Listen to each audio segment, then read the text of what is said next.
What's up everyone? Welcome back to the channel. Today's video is going to be a PR haul. I have some hair care, some makeup, and some nail polish to share today. So if you want to hear more about what's new in beauty and some new things to check out, go ahead and keep watching. First up, I have some nail polishes from Pacifica. I'm a longtime fan of Pacifica's polishes. They've actually updated the ingredients and the packaging. Previously, their nail polish was a 7 free formula. Now it's a 16 free formula. This is the old packaging, and this is the new packaging. So these are all vegan and plant-based formula nail polishes. They retail for $10 and you can find them at Ulta. On my nails today, I have Cloudy Day topped with Rainbow Gloss. And so far so good. We have a little bit of chipping, but the overall polish color is pretty. In this collection, they have bio glitter toppers, translucent toppers, and color polishes. This is a purpley shimmer with a silver shift to it. It's called Stargaze. And I also want to try this one as well. This is a cream polish in Lavender Moon. It's really, really pretty. And then there's this bio glitter topper in the shade Celestial. So I went ahead and grabbed the shades that spoke to me most, and then all the others will be in an upcoming giveaway. So keep an eye out for that. Pacifica also sent over 2 of their fragrances. Pretty much my entire fragrance collection is from non-cruelty-free brands. So I was really excited when they also sent over these. These are also 100% vegan and cruelty-free. The 2 scents I have are Dream Moon and Flower Moon. Love the packaging. Dream Moon is a patchouli, sandalwood, and pink rose scent. It is perfect if you love those warm, sexy florals. Dream Moon smells like sandalwood mixed with cotton candy. It's very luscious, warm, sexy, floral. If you like that fragrance vibe, check out this one.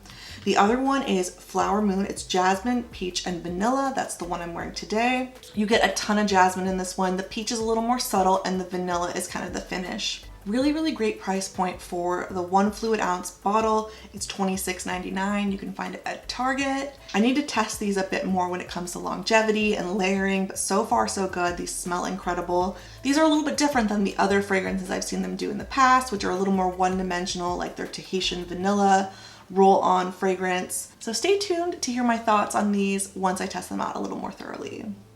Lots of stuff launching all the time from Arches and Halos. It's just they pretty much have everything when it comes to brows. They are a makeup artist developed line available at Target, really affordable price point, and they pretty much have an extensive start to finish brow product line. So no matter how you like to do your brows, they likely have a product for you. They have everything from pencils to powders to pomades, and some of these newer releases are very on trend. So they have these 2 brow marker tip pens. The first one is the microblading brow pen. This one has a 4-prong slant tip, so you can really get hair-like strokes in your brow, similar to a microbladed effect. I've tried this a little bit so far and it's not my favorite. Pretty much everything I've tried from the brand I really enjoy except for this. I think it dried out because when I do my makeup, I usually do my foundation and my powder. And by that point, my brows sometimes have some residual product in it. And I feel like with markers, they just dry up instantly because they get caked. Any kind of marker I use on my brow immediately gets caked up with powder, CC cream, foundation, etc. So I feel like this, it's kind of dried out a little bit. Not my favorite product, but I am optimistic about the fine bristle tip. It's more similar to a liquid eyeliner format.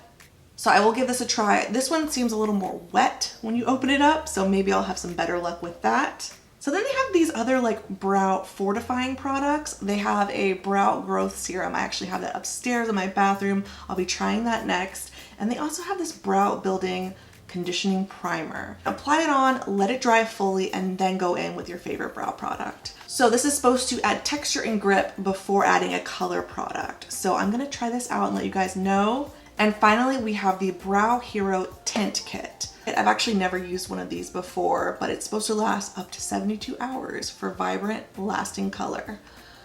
Also comes with a clear brow gel, so you pretty much have everything you need in here. Let me know in the comments below if you'd be interested to see a little demo of this. I've never used a brow tinting kit before. It will be interesting to see if they come out with an alternative to the Anastasia Brow Freeze, because that's like the newest, hottest brow trend. I'm keeping my eye out, but I feel like maybe the brow building and conditioning primer, which is clear, might be similar. So I will definitely test that out and let you know. Last up, we have some goodies from Moroccanoil. So really, really excited to try these out. These are their color depositing masks. They sent over the lilac and the copper. So this is a temporary color, but it's also a deep conditioning treatment. So You wash your hair and then you leave it in kind of towel dried hair for 5 to 7 minutes and then you wash it out. So it sounds like it's gonna be really hydrating and conditioning on the hair, but also deposit a good amount of color. It says that the lilac is for light blonde to medium blonde hair, and the copper is more suitable for medium blonde to medium brown hair. If I'm gonna try both of these, I feel like I should try the lilac first and then try the copper after, because I feel like if I try the copper first, it's just gonna be really hard for me to go lighter. So I feel like that's the order I'm gonna try these in, but I know going into it, the lilac might not be that effective because my hair is pretty dark right now. It's perfect timing because I've been feeling a little bit bored with my hair lately. This will be a fun little way to integrate some color without going all in. Make sure you subscribe below so you don't miss the update on that, because I will be testing that out very soon. They also sent over this weightless hydrating mask. Currently I'm using their volumizing shampoo and conditioner, of course the detangler, and of course the original Moroccanoil treatment. Very excited for this weightless hydrating mask. Smells incredible like the rest of their hair care line. Same instructions with this one. Leave it on 5 to 7 minutes and then rinse it out. You can use it 1 to 2 times per week. This is most suitable for fine, dry hair, offers deep hydration and conditioning, and restores elasticity. I think I definitely need to do a best of Moroccanoil blog post and just kind of condense a list in one central place that has all of my favorites from the brand, because there are a lot. Let me know if that's something you'd like to see as a video or a blog post. I can definitely pull that together. So those are all the things that have recently come in that I'm going to be testing out. Everything mentioned today will be linked in the description box below. If you'd like any specific reviews or follow-ups on any of these items, definitely let me know in a comment. Thank you again for watching. I will see you very soon in the next one.